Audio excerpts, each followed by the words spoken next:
we can sort it out together. With that being said, I'm going to go into the first question here. And the first question is, for exercises like lateral shoulder raises, do you still want to increase strength for that?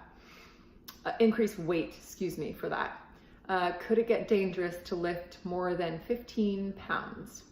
So this is a really, really great question. So basically, cool, Jen, that's awesome. So basically, I look at muscles in terms of how much weight to use by the type of muscle fiber that's going to be primarily in that, and also the joints that are involved. So what I mean by that is that our shoulders, and especially inside the rotator cuff, you have a lot of muscles that are going to be primarily type 1 muscle fibers. Type 1 muscle fibers are primarily going to be used for endurance. So doing really, really heavy on a single joint primary type 1 muscle fiber is going to be pretty hard. It's going to be hard on the joint. So when we're looking at lateral shoulder raises and you're thinking about just raising the arm up and then right back down, it's one joint. So we're working a single joint here. So that means to me that doing this 8 to 10 times, these are primarily type 1 muscle fibers.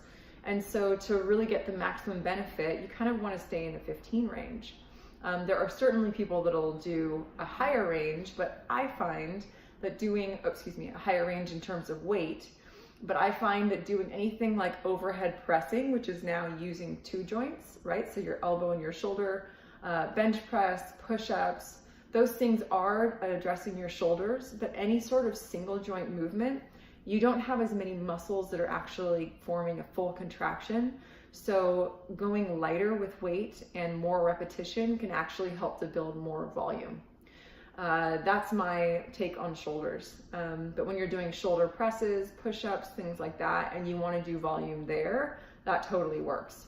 In terms of lateral shoulder raises, frontal shoulder raises, doing a Y raise like this, 15 pounds is going to be quite a lot for most people, especially doing it with proper form so that your traps don't end up taking over.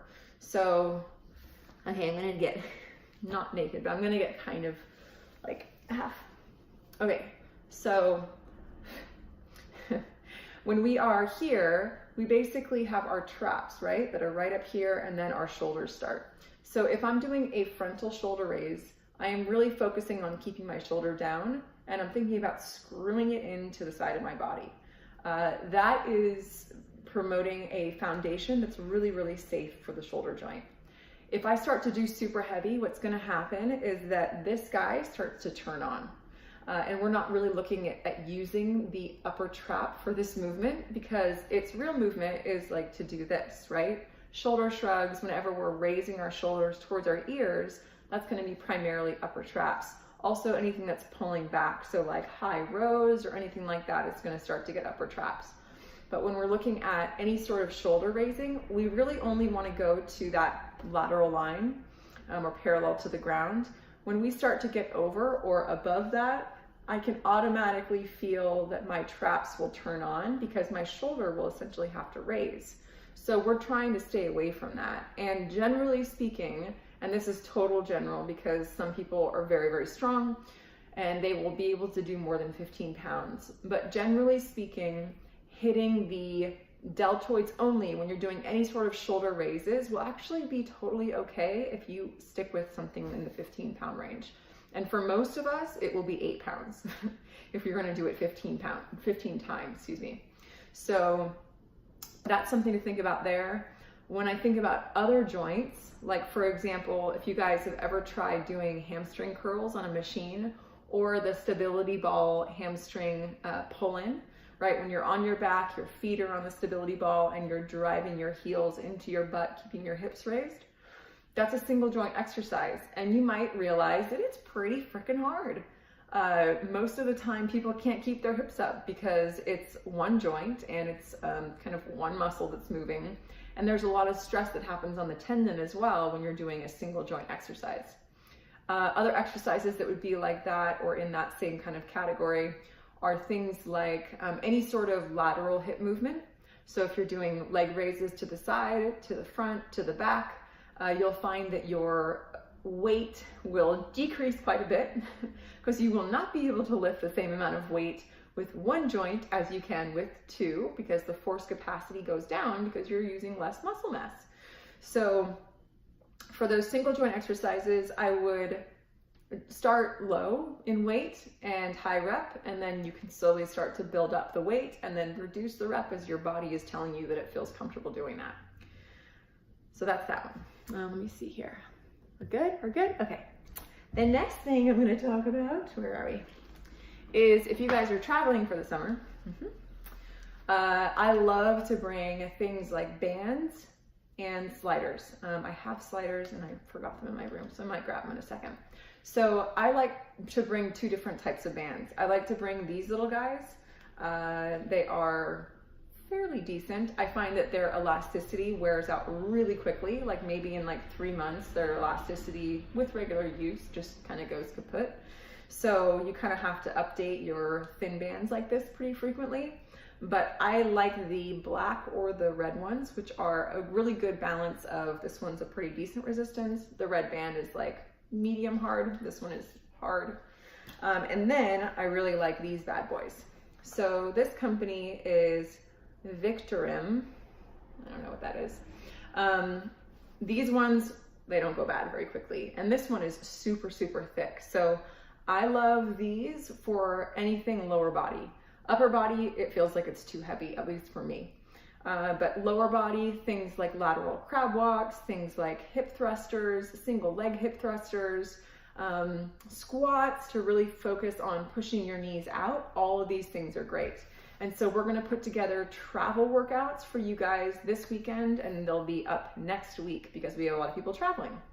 So when I think about travel workouts, I wanna try to design it so you can do it in the smallest amount of space with really no equipment, either your body weight or just something that's really easy to fold in your bag or in your purse, and you can do it wherever. When we were recently in Vietnam, I took, you guys might have seen this, I took, what we'll do for the gram. I took some of these and I wrapped, and I had like the long bands as well, and I wrapped them around a palm tree and did some training with that, because I could wrap it around the palm tree and do upper body work, and that was like awesome. It was a beautiful setting, and I wish I could do that all the time. Okay, so along with that one, I just wanted to kind of give a pointer on crab walks, because crab walks are a little bit of they're motherfuckers sometimes. So with crab walks, I'm just gonna adjust this real quick. So, banded crab walks. So we're putting these guys right above the knee, and we're trying to push the knees out as much as possible. So generally speaking, when I see people in crab walks, they will allow their knees to come in, and they'll just kind of move like this, which doesn't activate the glute medius very well, let me tell you. It really has some room for desire with activating the glute medius. The glute medius is the muscle that's right here on the top, and it is for abduction of the leg. Abduction of the leg is moving the leg away from your body. Adduction of the leg is moving the leg towards the center of your body. So the way I remember this is adduction with ADD is adding to the midline. Abduction is bringing away from the midline. So that's kind of how I remember which is which. So when we look at the lateral crab walks, the whole idea is to get down into a squat and keep yourself down here the whole time, so that you're going to one side and then you're bringing it to the other side. And these freaking suck. This is why we're really like sticking to 15 times in one direction and 15 times in the other direction. What happens when we use a band like this and we do the lateral crab walks, when we're doing these, whenever we activate the glute medius, it actually helps to turn on the whole glute complex. So that's also why if you feel like you're doing squats and your knees are for whatever reason coming in slightly, it's great to either use a band to really solicit your body to activate the glute medius, or if you don't have a band, you just really focus on pushing those knees out.